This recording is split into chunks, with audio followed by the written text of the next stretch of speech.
picks in, but some teams like to do it quick so the other team doesn't have as much time to think and deliberate. Some of the critiques we've given Sirius in the past is they can have a pretty predictable draft phase. They don't particularly go for off-meta things. They kind of stick to a certain mold. So Avalanche kind of being sometimes the unpredictable team. If somebody was going to take a game off of GankStars, this could happen right here in draft. Self-proclaimed weakness. Oh, Lyra straight through, but Kestrel is up as well. Self-proclaimed weakness of GankStars Sirius is they don't adapt well. Like you said, they aren't very good at adapting to the draft phase. Speaking of adaptation, though, GankStars Sirius obviously watched Snow's games earlier on today. They saw that Samuel was picked up both games by Kentasik. They banned it out straight away. And because they left the Lyra and the Kestrel on the cards, Snow Avalanche can only pick one of those. It means that you get the Kestrel on Sirius. Kestrel Adagio round for GankStars Sirius here. How are you feeling about this early portion of the draft phase? What are you expecting to see the response from Snow Avalanche? Well, I would like to see Avalanche pick something that has some sort of zone control. We haven't really seen them use a lot of mage picks. If they were going to use Scarf, now is not a bad time to pull this out. We've seen Weldemar actually use this to some great effect before. As you say, yeah, Voldemar really known for his Scarf. I think Celeste is also on the cards here. He was known as the best Celeste EU, so I would not be surprised if that is the pick. But with the Flicker lock-in here as well, I mean, Snow Avalanche really open up their options for their final picks. And it's going to be Glaive locked in here. I wasn't expecting the Scarf. They did say they were never going to pick Scarf at Worlds, so unless that was just like a sort of a mind game for our part. Well, I mean, Glaive coming in does probably mean we're going to see Lyra in that lane, providing the Crystal Path. The Arden comes in to protect the Adagio, protect the Kestrel, so I think Avalanche is going to have a little bit of a hard time with the mid to late game. Quick predictions. Snow Avalanche. GankStars Sirius. Snow Avalanche going to hand it to the casters. AG. Oh, it's actually short. It's actually Forecourt Jester and Tasty Bacon this time round. Got a little bit ahead of myself. Hand it over to those guys. Wow, I don't know how to respond to that one. I had a whole setup and everything, but thanks so much there, guys, at the desk. Forecourt and Bacon. We're going to be bringing you the next few series here, but 2-0 either way. Somebody goes home, and they cut their run short. Yeah, it's going to be a really rough go of it for one of these two teams. It's the first elimination matchup of Worlds, and, well, again, one of these teams, unfortunately, has to go home after this. All right, so Snow Avalanche, not exactly great Evo 8 Autumn results. We talked to them. They said a lot of stuff that they were trying to do was just kind of testing, and, well, it didn't actually work out up against Infamous, who they were very confident on. But up against Sirius, they kind of quoted a little bit more of a 50-50 going forward. They are putting a lot of respect here to the guys who worked very hard for NA to be here. Yeah, but the GankStars organization getting both of those teams into the Worlds, but Sirius has been consistently performing very well. A lot of teams, I was looking at some of the bracket challenges getting posted around on social media, and a lot of people had GankStars Sirius in that #1 spot, even over Phoenix Armada and Team Solo Mid.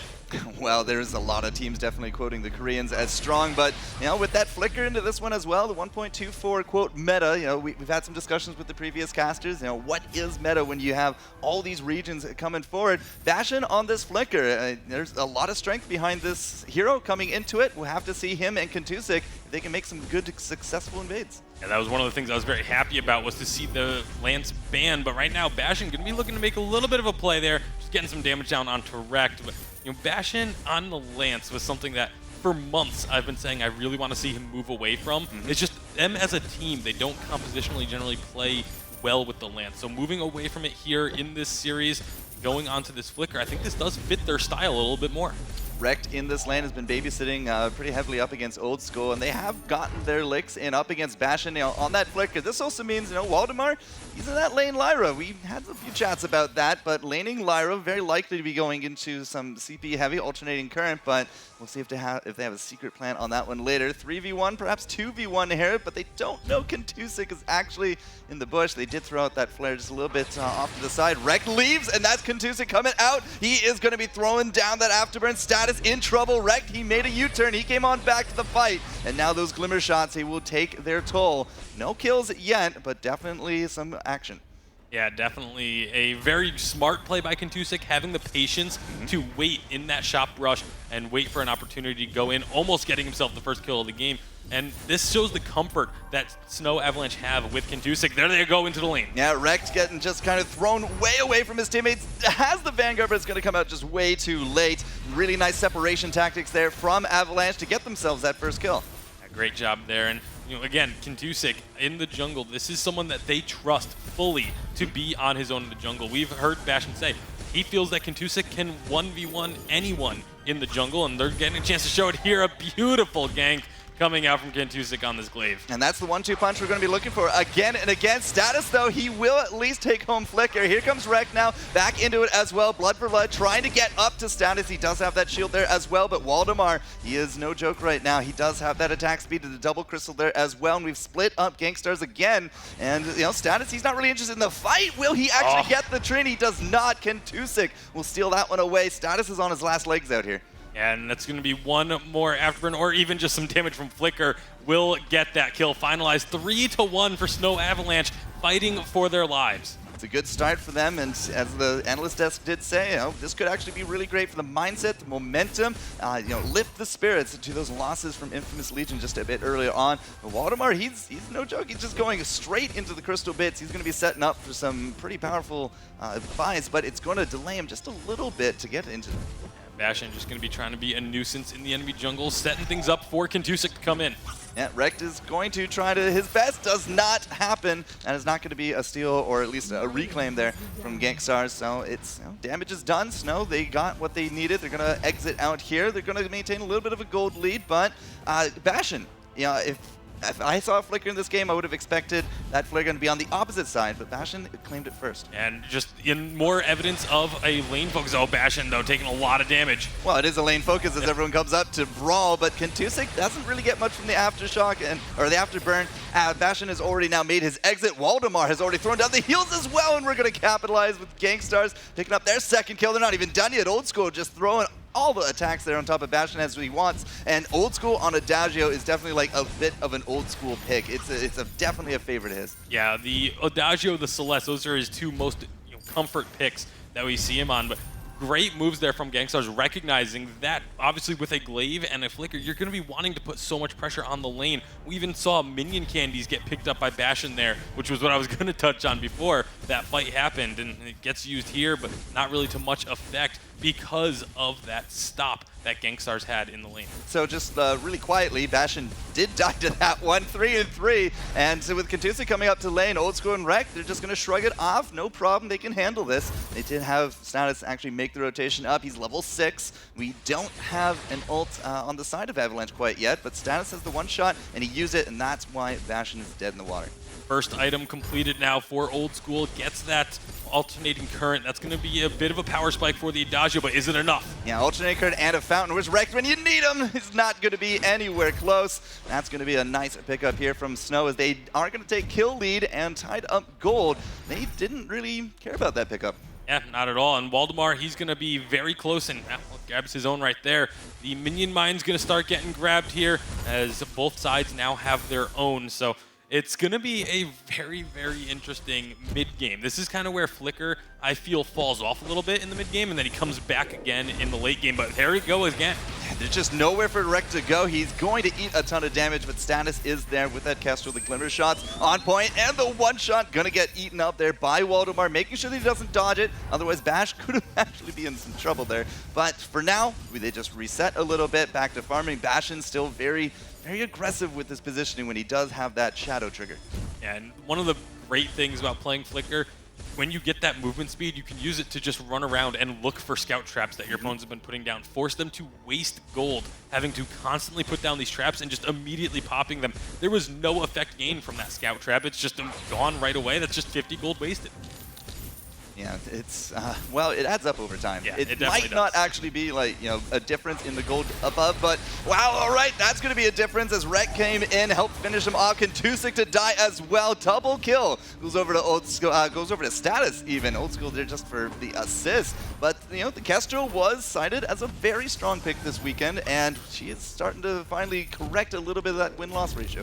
Bastion having to spend so much time in the lane, it's almost negating a little bit of that effectiveness of Flicker because they know where Bastion is. They don't have that, you know, element of surprise of where's the Flicker going to show up on your map. He's in the lane the entire time, and so when GankStars move up, they can find these fights. All right, so they're going to go in with those shadows and Waldemar and portals. It's going to be good. Kentusik puts him up against the wall. That's already done for Adagio and Status. He's on the retreat here. Rekt is going to be leading that exit, and Bash, he just can't really get in front of anything. If there's a one-shot, he's going to go down, but that is just still all honky-dory here for Waldemar. He's going to be chasing in. He should be able to pick up Rekt. They've split the team again here from GankStars. One left, one right. This will be survived by Status. however, but with no map positioning here into the mid, Goldminer started up. And just the numbers game getting the better of GankStars there. It was 3-on-2, very easy pickup on that first kill for Snow. They're going to go ahead and grab themselves the gold mine as well. One shot coming through a bit too late. Bash is invisible, but he's in the bush with a scout trap. Status, however, is going to be taking a lot of damage. Old School, though, with the verse, will actually hit 2, but perhaps even actually all 3, but it's not enough for a kill. That will be 2 more kills over to Avalanche, and Rekt is going to be left holding the bag here for this lane. That is a decent push that is forming up, though. And again, numbers, 3-on-2. You don't want to go looking for that fight. And now Avalanche, they're going to just dive. And there's nowhere for Rekt to go. He can't shield anyone. He can't actually use the blood for blood. Is Kentusik going to let him live? He's going to try with the blood song, but he doesn't actually seem to connect. So right for now, Rekt still down to his last legs. Waldemar too greedy on that one. The turret will drop. I'm not entirely too sure Waldemar needed to try to chase that one down. Kentusik, he's on the retreat here as well. I don't think Status can bring him down this close to the turret, but if Kentusik keeps eating these glimmer shots, it's a different story. How much damage are GankStars going to be able to answer on this turret? Bash is back here as well to help defend it, but this turret's going down quick. And Kentusik, he's going to have to just, exit left at this point. The turret, it's done. So 1 for 1, blow for blow, cash for cash right there. Not a huge difference either way.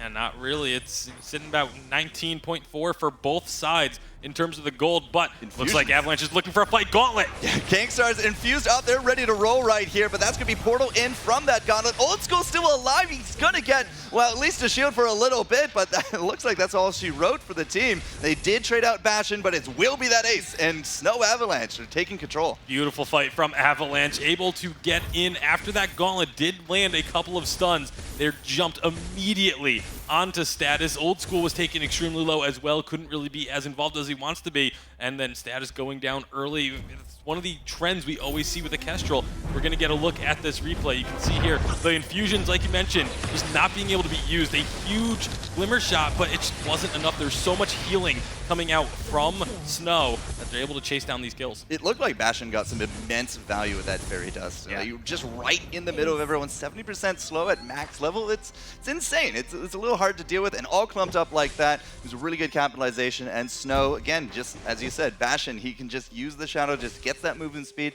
and checks out a lot of scout traps, and there's very little placement in and around the mid area. He's been on top of it. And I really want to point out the build from Kentusik.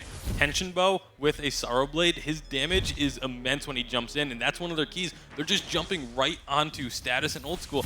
Old School does have a little bit of armor now with that tier 1, but there's no armor for Status, and that's why we saw just how quickly they melted in that last fight. Glass cannon, but here we go. It's just going to be a surprise. We're right here. And again, the Fairy Dust just doing immense amounts of work. GankStars are dead in the water, and Rekt, he's going to take a dirt nap here in just a moment. That will be the back-to-back ace as Avalanche are just cleaning up at this point. 14 kills. They've doubled the kills now. Ace going through. They're going to clean up jungle, pick up a turret, and that's just going to put them that farther ahead. That's the power of the Flicker ultimate, being used to perfection with no vision because, again, it's been cleared out so effectively by Bastion. It just allows them to get themselves into the exact position they want. The Kestrel is not able to set up. There's just no real chance for GankStars in a situation like that. One shot, it's going to go out. Waldemar actually just clips him there in the book and takes 600 damage for it, but immense gold payout is protected. Snow Avalanche pull ahead about 3,000 gold here, Bacon, and that's third item now here at the 11-minute mark for Waldemar. Looking very good for Snow Avalanche, and their chances of staying alive. Their dreams will continue if they can hold this lead and close the game out. But looking at the item builds coming out from GankStars, again, just very heavily into the offense. There really isn't any defense. And we talked to some of the teams. We heard a couple of them say, we don't even build defense because it's all about positioning. And while that is true, against the Flicker, you can't really have as much positioning as you would normally like to because of that ultimate, because of the ability to sneak around. And we've seen it time and time again, and this is one of those games where I feel like GankStars need some of that defense. All right, well, that will at least connect right there. Bastion, though, it's not going to be too worse for wear. Has a metal jacket. No Atlas here needed. Nope, just need to tank up everything there from Status and just let Old School get dealt with there by Waldemar. I mean, when it comes to the lane carries, if you look at the farm, it's great. Old School 121 to the 110, but Waldemar 3-item? Yeah, he's bringing the pain. So let's see what happens here. We got the gauntlet already down, but Old School is just so low. 10%, he will live. We lose out the Kestrel. There goes the Lyra. And with that versus Judgment, it looks like it will be enough just to keep everyone else alive and healthy, but Status just got absolutely chunked. Kentusik, again, with that afterburn in, if he doesn't see it coming, you can't block it. And Status just has, or Kentusik has so much damage against Status's Kestrel. He's just popping him immediately. That time, at least GankStars was able to get the return kill onto Waldemar so that they didn't really lose out much from the fight, but these engagements from Snow are just looking so crisp. 15-8, and we're going to have that Kraken appearing here in about 90 seconds or so. It's going to be weighing down on the minds of everyone here. We do actually have infusions on a few of the carries here. Waldemar and Kentusik did have infusions for that fight. Status just has his there as well, and yes, that is a tornado trigger. That's what I was going to say. When I saw the lucky coin, I was assuming it would just be a Tyrant's monocle, but Kentusik grabbing that attack speed and getting himself a little bit of crit. But it's all about just being able to build up those Bloodsong stacks and just have massive burst. That's all that Kentusik really wants, is the huge amounts of burst damage that he's been able to just pop members of GankStars with. And especially if Bastion here, he's just clearing out all the vision that he can. And if he can get the team right up, 2 to 3 of them all stacked up, they're not going to go anywhere with the Fairy Dust. And Kentusik is just going to have a little bit more of a heyday right there. So another gold miner, probably the last one of the game. Not stolen, 0 for 3 on the one-shots. And this is, I almost want to say that Status has kind of fallen off, but he's 7 and 5. He has the most kills, but also the, well, not the most deaths. Old School is actually holding that title, but it's still feeling like they're starting to become ineffective up against Avalanche. Yeah, and I think a big reason for this is the lack of vision control.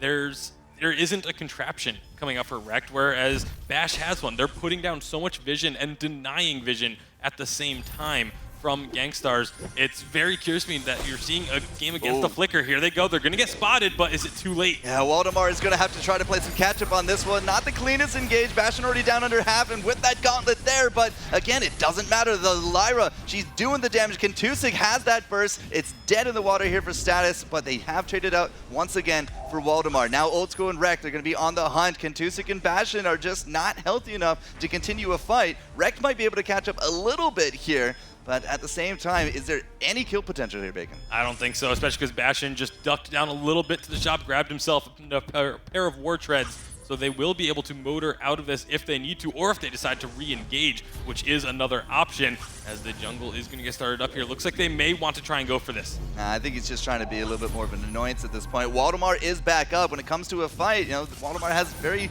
little distance to cover compared to that of Status. Yeah, he has the one-shot, one kill, but so far they have not really been finding their targets, and that is just going to be a GankStars. They disappear. Waldemar, though, he's going to be the one to engage. Old School's a little bit more off to the side. They might have to just be happy here with Wrecked, and he is a tanky guy at this point. He has some good armor, some good health. It's not enough, though, to live through it. Waldemar's already used up the portals. His escape is basically trying to hoof it here, and we've already used the treads from Bastion, but GankStars, they say that's enough. We can't actually do this, but Bastion is thinking maybe we can sneak up on him.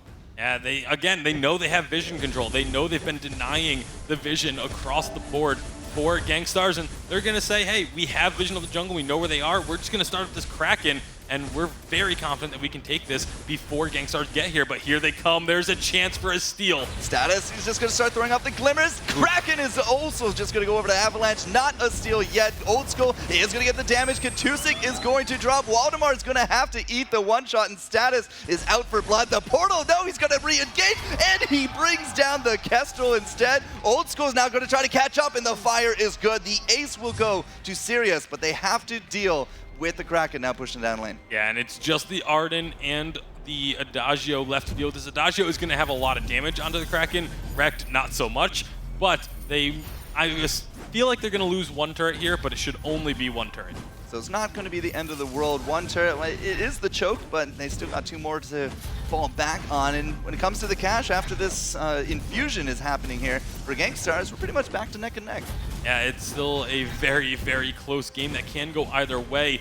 Only one turret is destroyed for GankStars at this point, so they do have a lot of work to do. But as we've seen already today, all it takes is one good fight late, and you can take 4 turrets plus in one push. So there it is, that one turret going down before Kraken will fall. There's the 500 gold going over to GankStars to pick up another set of tier 3 items across the board. Yeah, so it's almost neck and neck. About another 1,000, 1,300 or so between them. Here's the infusions that we're looking for. Crystal got that weapon picked up here from GankStars. Status has already popped out his from home as well. And now Status, he's putting the Crystal bit in with that weapon power.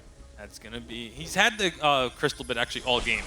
And it's just been that little bit of extra duration on the active camo. But here comes the flicker hold. They're going to be charging in. Well, Bastion, he was actually caught. GankStars gets denied with that gauntlet. We have the burst there as well. Not a lot of places that you can hide here from GankStars, and they're going to pick up one. They're looking for the second. Waldemar trying to go toe-to-toe, does not get it this time, and GankStars will get the ace again. This has just been a problem for Snow all day, is closing out games. We saw them have a lead in their first series against Infamous Legion and just not able to close it out. They had a nice lead here, not able to close it out. That last fight, Bash got a little bit too antsy, went in well before the rest of his team, as we're going to see here. He's way far up, and then that gauntlet. Yep. Absolutely beautiful, denying GankStars the afterburn that he was looking for. Just got stunned again. Yeah, he got stunned twice. It was the verse and the gauntlet that stunned up GankStars, and just really smart play from Status, getting out onto the backside in order to get those glimmer shots coming through. Beautiful fight from GankStars, and a bit of a mistake there from Snow. All right, so the kills are still in advantage here of Avalanche, but when it comes to that cash, it is now pretty firm 3,000, 2,000, okay, for GankStars, as they are just, they're just trying to take control of the mid. They are clearing out a lot of the vision. They are putting down their own flares. They got those scout traps now ready to go, and as long as they know where Bastion's coming from, it turns out they can counter it. Yeah, absolutely, and well, Waldemar going to be eating a little bit of damage there, but Bastion is, again, they're ready. They have the ultimate up. They have everything ready to go, but Bastion is kind of on his own. Yep. This is not good first go. Well, he used the treads and got stunned immediately, but Waldemar's now going to be here, and Old School just says, nope, that's going to be a verse. 1 kill and 2. This leaves GankStars into a 1v3, but it will not be. That will be 3 aces in a row. I really want to play cards with these guys one day, but GankStars, they don't even need a Kraken. They are just confident enough that they can end right here, right now. 30-second death timers, why not? This is game 1 going to GankStars, and as a result, it does mean that they will be moving on to day 2, and Snow Avalanche, well, their dreams of worlds have been dashed, as they have no longer a mathematical chance of moving on to day 2. Very unfortunate for them, and you can just see, yeah, they look very distraught. All right, well, at the same time, I'm looking up at any kind of emotion at a Rect, but he's still that cool as a cucumber kind of guy. Well, I mean, they said they're here to win the championship.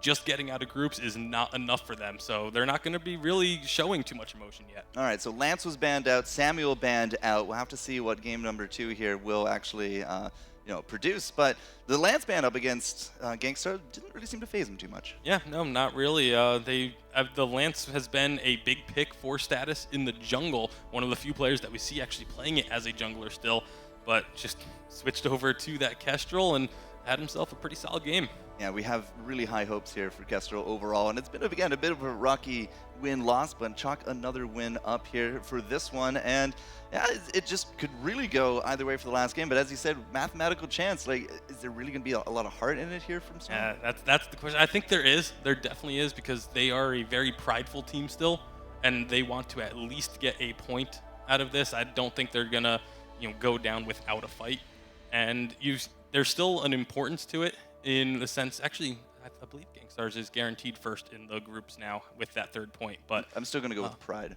Well, yeah, pride is a big one, and both teams really very prideful teams. So, all right, so some proud individuals over to the analyst desk. We'll have to see what they say, and then we'll be right back here to us in a bit. Thank you very much, Forecourt. That was a tough game for Snow Avalanche, and to be honest, it's been a tough World Series for Avalanche too as well.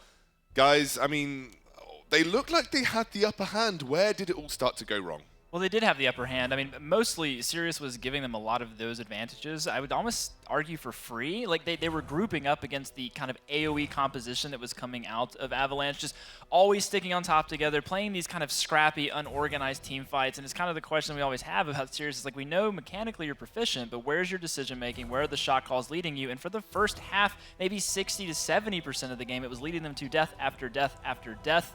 But Avalanche might have gotten a little too cocky there towards the end of the game. Yeah, definitely. I think the thing was, as you say, Sirius always misplayed the team fights, and it's not a good indicator for them further on in the tournament as well, because you look at their group, they've had a relatively easy group, in all honesty. Infamous Legion are a strong team, but not at the level of Phoenix Armada or TSM or Team Secret.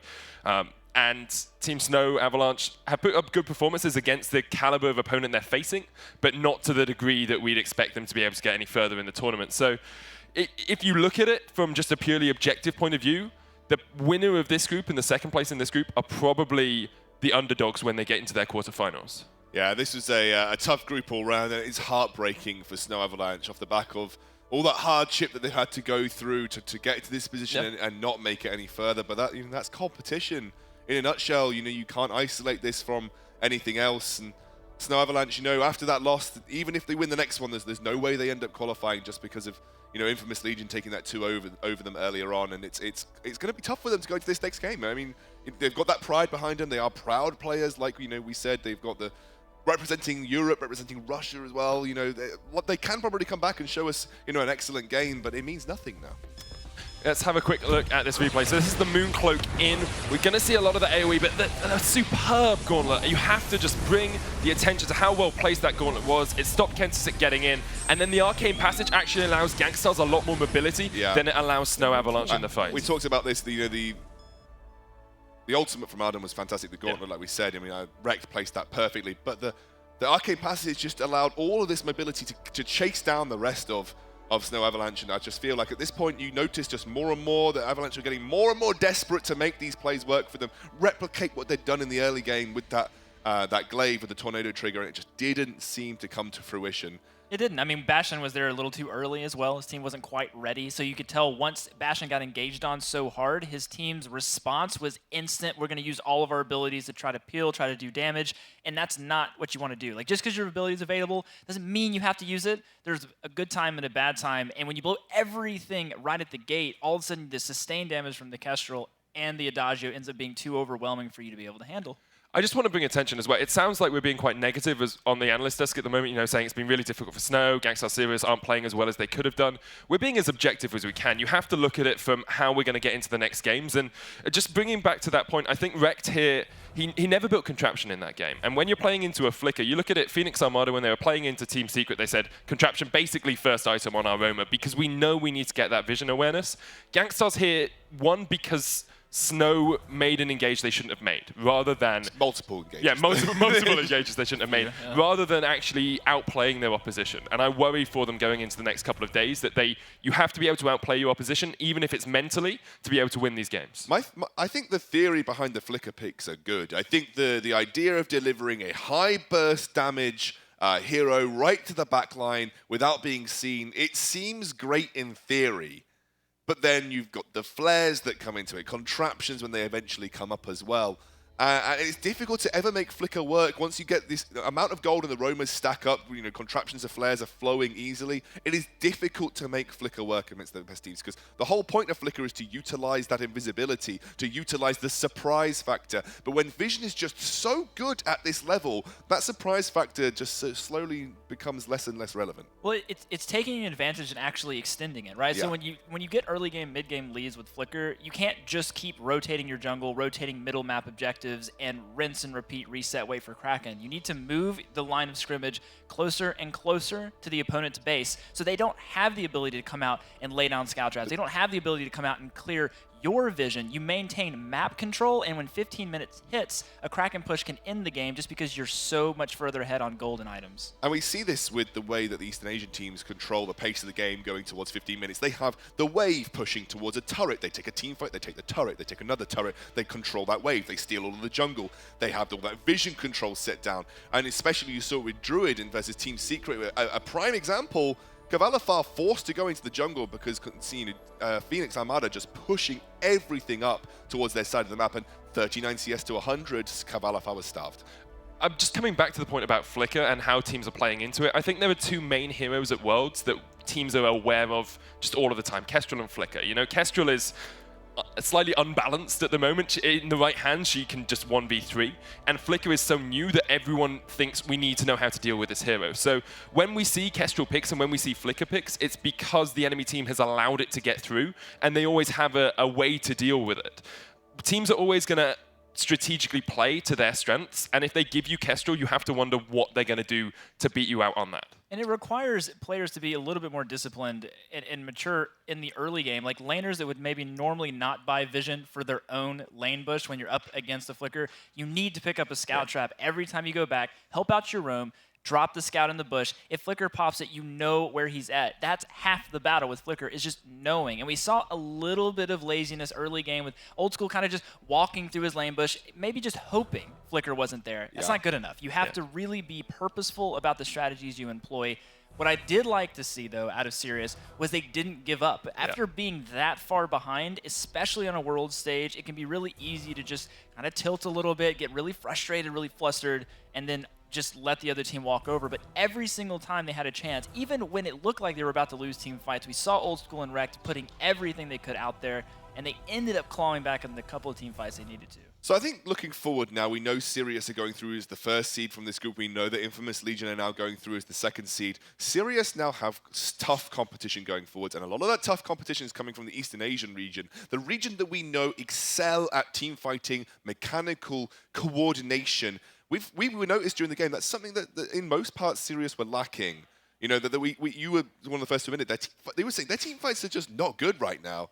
And I mean, going up against these Eastern Asian teams who are just incredibly good at team fighting, where does Sirius even have a hope? It's just shake the nerves off, right? Like, we see the mechanics are there. We see that when they were actually able to team fight and not die in like a half second, that they were able to like maneuver, split up, send Adagio one way, send Kestrel the other. Don't all stand in the Imperial Sigil. Don't stand in the Blood Song, right? We have all these abilities coming out, all this AoE. When they finally started splitting up a little bit, they calmed down. We could tell they were trying to retake control. So it's there. Yeah. They've got it. They just have to be able to execute it every single time it matters. And Sona, Fuji was talking about the early game mistakes that some of Sirius was making, you know, not respecting the Flicker.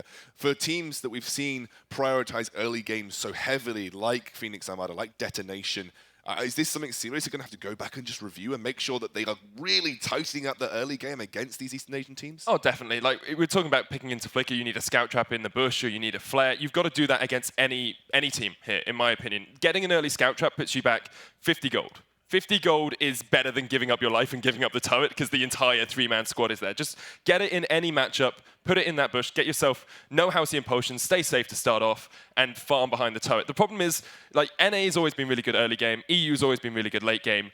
East Asia and Southeast Asia are good the entire game. Good at everything, like, you make a mistake at any point, you're going to lose because they are so good at grabbing a game and taking that advantage and then winning it out from there. I'll tell you what, guys, if I can, I'm going to try and get the standings up because we can talk through what we know has happened so far on the group stages. Obviously, it can get quite confusing. We're round robin, threes in every single group. We know in this group, the GankStars Sirius group, we know that they are now first seed. We know that Infamous Legion are second. And we know that... Velocity. No, we know that Snow Avalanche have gone home. We know that in Group D, that Velocity are first seed. We have a decider match after this between Hunters and Red Candidates for the second seed and who goes home. That's a straight-up elimination match again. Other groups are getting a little bit more complex, however, especially TSM's group, now that we've got that draw in place. Yeah, I mean, when we look at Cerberus coming into this, I'm sure they were assuming TSM could take the 2-0, so Cerberus was probably brainstorming very hard about how do we take Hack down. We think TSM's the biggest competition, but the 1-1 opens a lot of doors of opportunity. So the amount of energy these teams kind of coming into each of these group stage games are going to be really critical. Cerberus going up against them later will definitely be an interesting match to watch, but they can calm down just a little, not a lot, but just a little, because it is not the 2-0 we did see go through so many groups today. Absolutely. Well, I believe we're very soon getting into the draft phase of this next game. Sorry about the hold-up. I think we had some audio issues or whatever, technical issues going on stage. So that kind of thing happens. You know, we've got to make sure that we work through it. What are we expecting to see for this next draft phase? Because I think I'd be disingenuous to say that there might not be a slightly odd strategy coming out from Snow Avalanche now. They could now just throw caution to the wind and say, well, if we've got something that we want to try, we might as well try it now. I think that, yeah, talking about Snow Avalanche, they are more likely to be a little bit laissez-faire in the way they pick, because they know that this game isn't as vital as perhaps some of the other games. They are still playing for pride, so I think they'll still look towards power picks, but I wouldn't be surprised if we do see a 3 carry with a Samuel Roam or something like that, just to allow themselves a little bit more freedom. Sirius, I think, keep it safe, keep it simple, play a composition you played before, don't give anything away to any other teams that are watching, and it's a pretty easy draft phase for them, in my opinion. Yeah, I agree. And do you think just... Hey. Finally agreeing on something. EU and NA too, agreeing on something. I mean, I do want to see someone from EU, especially I think maybe GankStars Cerberus now, even though they have got an NA team captain. GankStars Cerberus, you know, they could come to the rescue of EU maybe. They're going to have to. Secret can still do it. Secret can still do it, but who are they going to play next? It's Detonation, right? And that's another team who, depending on what happens with Phoenix Armada, we could see another potential 3-way tie in that group. But Detonation have been coined as, again, another team that essentially could single-handedly win the entire thing. So I think Team Secret have got a bit more of a work on their hands to push themselves through the group stages. Into the draft phase, ladies and gentlemen, finally on our way. It is going to be GankStars Sirius on Team A. Snow Avalanche will be swapping over to Team B.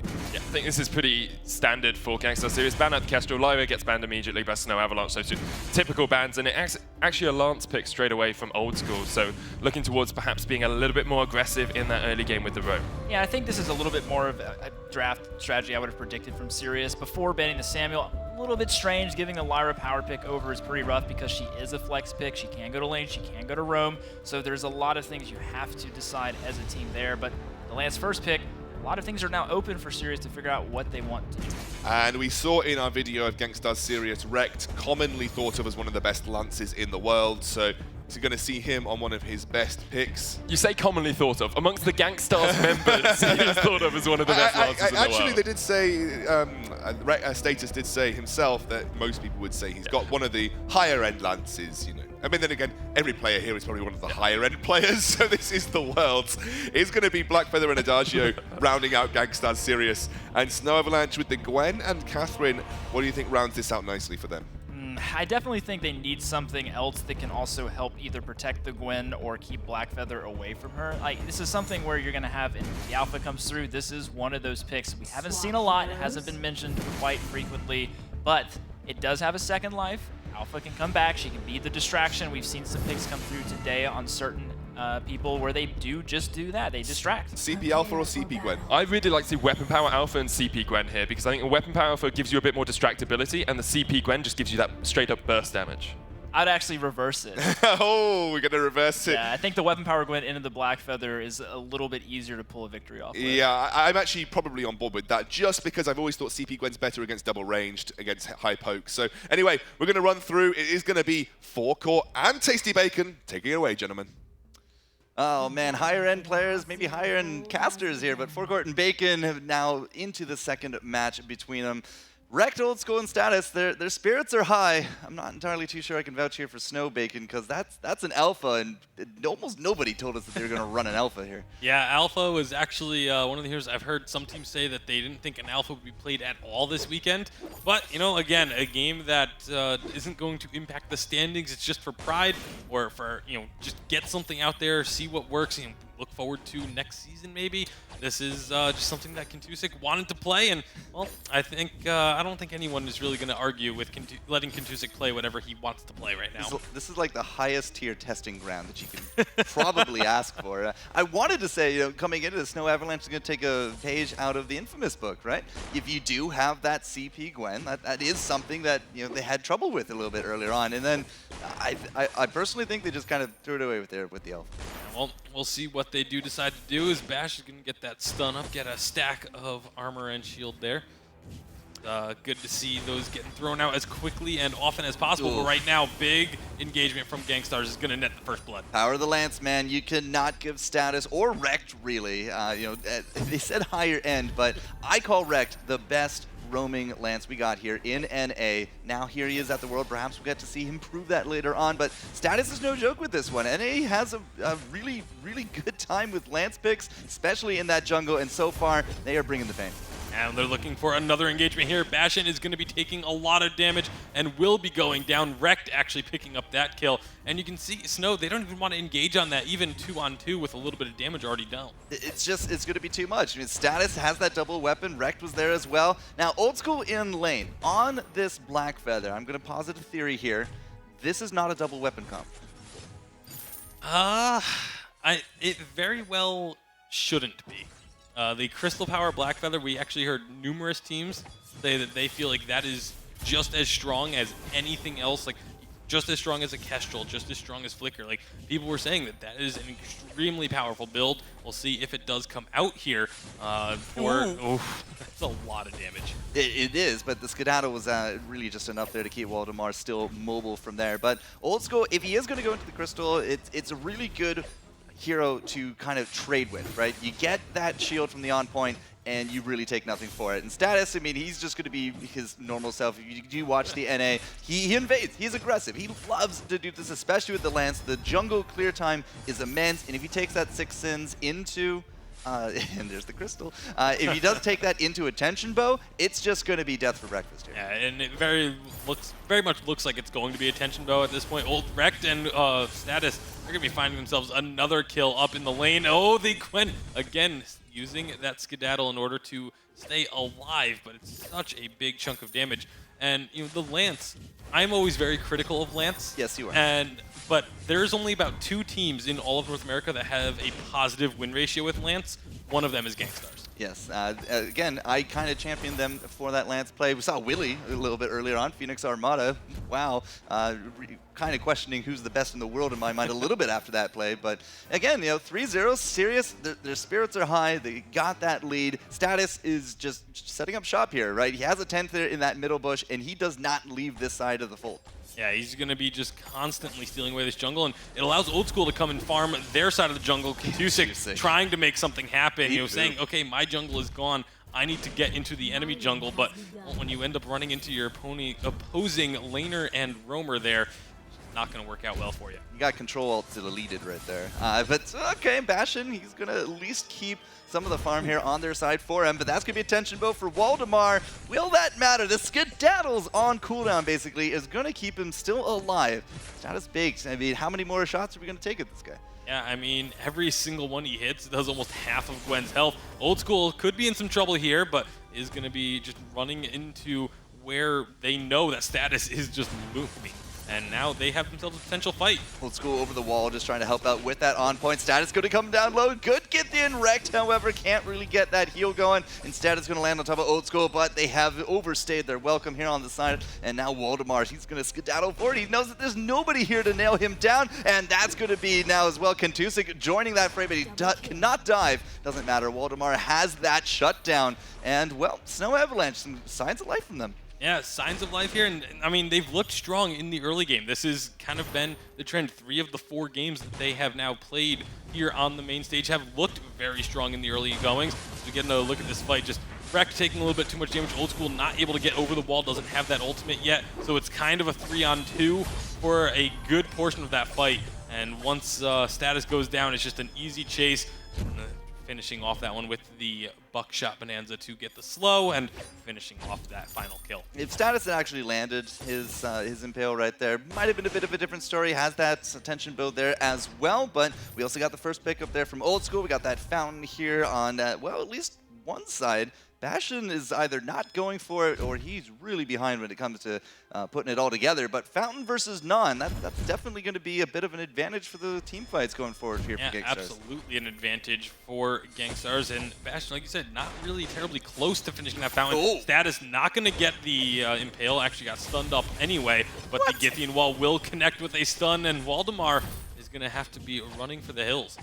It's just Waldemar cannot really take 2 steps past this turret. Status Fake is actually just going to bridge that gap. He doesn't hit and is going to take quite the hit himself. But with that Aces High getting tanked up by Wrecked, not really a kill potential here from Avalanche. Waldemar's still trying to get as many last hits as he can, but GankStars now just going to look to rotate and take away this Trin, and looks like they should be able to get it pretty free and clear here. Yeah, Kentusik did get back to his team. He was at risk of getting caught out a little bit there, but was able to just skirt around the bottom side of the jungle and rejoin his teammates. So he is going for that Aftershock, which is just a really effective alpha build. It's all about that burst, jumping in, just doing a ton of damage, and of course, once you have that termination protocol, you can really cause some havoc. But Aftershock completed, we could see a little bit more aggression coming out of Kentusik and trying to contest his jungle. If you can get those stacks up reasonably high, and then you can just have, termination protocol or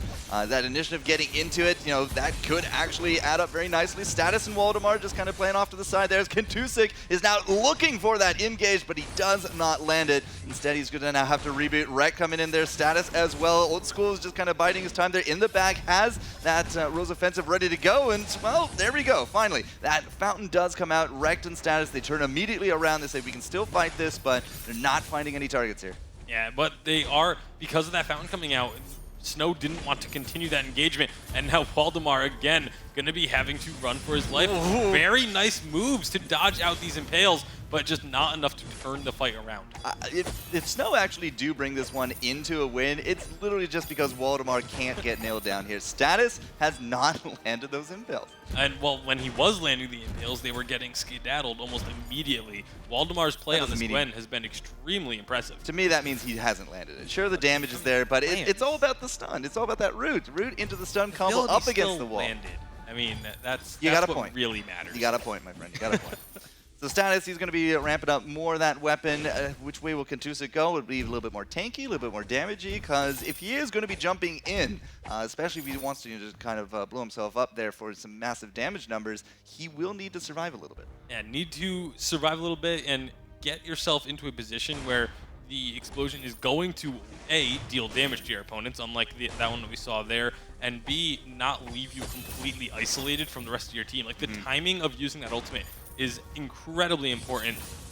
It's not just once you get low, you just pop it, where sometimes you do have to do that, but it's when you use it and where you are when you use it are also extremely important. Okay, well, we're going to find Kentusik immediately. That's going to be some big damage now going in. And Waldemar, you're not going to live through this one. He will absolutely not. Now Kentusik, he's going to just try to overload, and, well, all right, he does, but unfortunately very little follow-up with Waldemar already dead in the water. Bastion is going to get the stun. He had that Storm Guard up, but that's about as far as he's going to get. GankStars take another ace between the two games.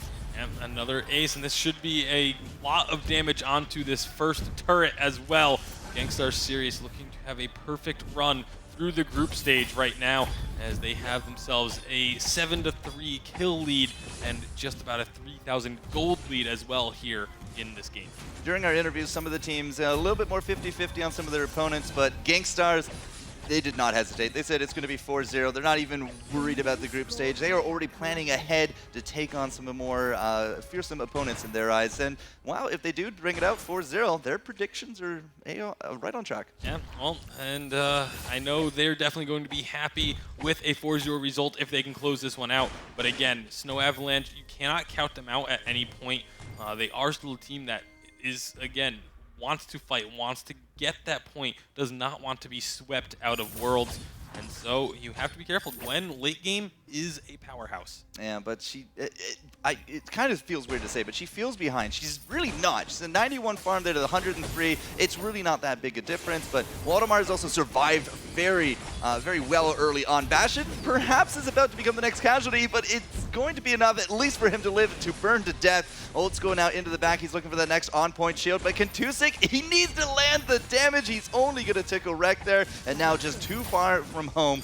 He himself will die in an isolated death, and the continuous push will continue here for GankStars. That's one of the situations I'm talking about where, the ultimate, it's great to use it, but you put him in a position where he's just going to get taken down immediately after. There wasn't much of a chance to get a kill, So he should have, once he used it, I don't disagree with him using it there, but then trying to chase in, using that, using the abilities to get closer to the opponents in that situation is just not the right call. I feel like if he had just gone backwards, may have been able to get the reboot and then stayed alive. I don't think Waldemar really has a good target for him to try to 1v1. It's either going to be status and that immense burst damage from the Impale, the Githyan stun perhaps to follow it up. If you mistime the scatter even just a little bit, you're going to find yourself in the losing trade there. But Old School is now, he's hitting 300 damage numbers in county. He has that broken myth. His damage is just going to go up and up and up. And if the fight goes on long enough and just surprise on point and you just lose out the rest of your health, that's going to be a signature going forward into this one.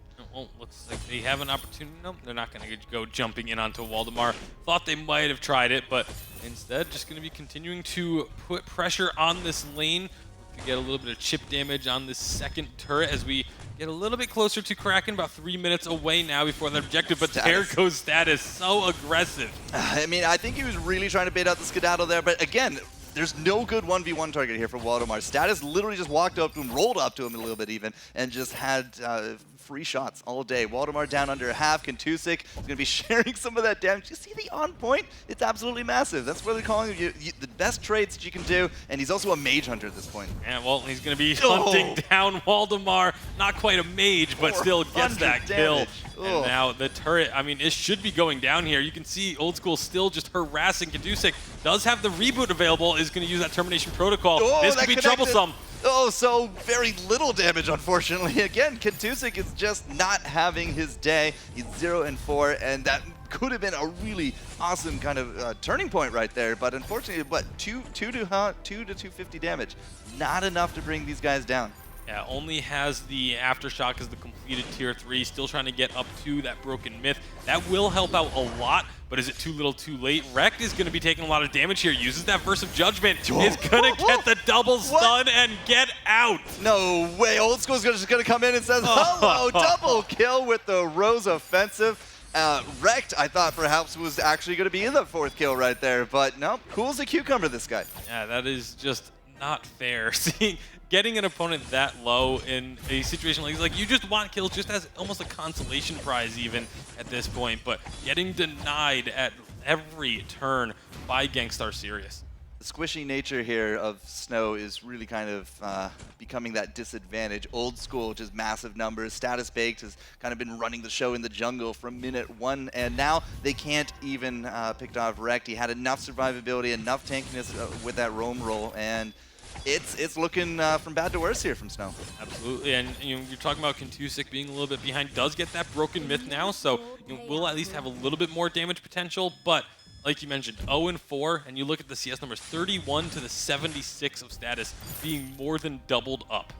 Well, all right, let's add some true damage here into the fray as Rekt has himself that crown. He's basically as good as he can get at this point. He's miles ahead of Bastion when it comes to the builds. Bastion had to opt into the armor simply because of the threat of Status. And now Rekt, I mean, he's basically had the quintessential. He's had the fountain. He got it first. He's had that crucible by the time Bastion got the fountain. Now Bastion with the crucible. He's up against treads and even some more armor and that crown. So if you want to look at somebody, look at the difference there between the rooms. Yeah, that really shows a large part of the story. And I mean, even just looking at the boots, it's one of the few things that I've started to pick up on. If you really want to know if a team, how far ahead a team is, you look at their boots. All tier 1s for Snow as another fight is breaking out.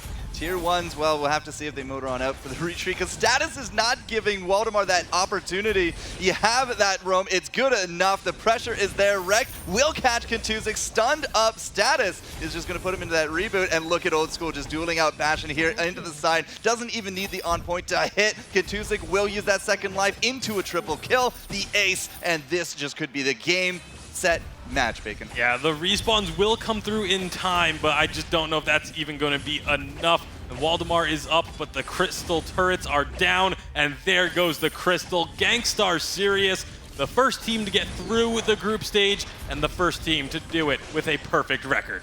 4-0, ladies and gentlemen. These guys are no joke. They are here to win, and as they continue on their journey, we'll have to see if their predictions into that finals will actually come true. And we'll have to see how many viewers out there actually true with that bracket challenge. Yeah, absolutely. I mean, I feel like there may be a few brackets that already got upset with Snow Avalanche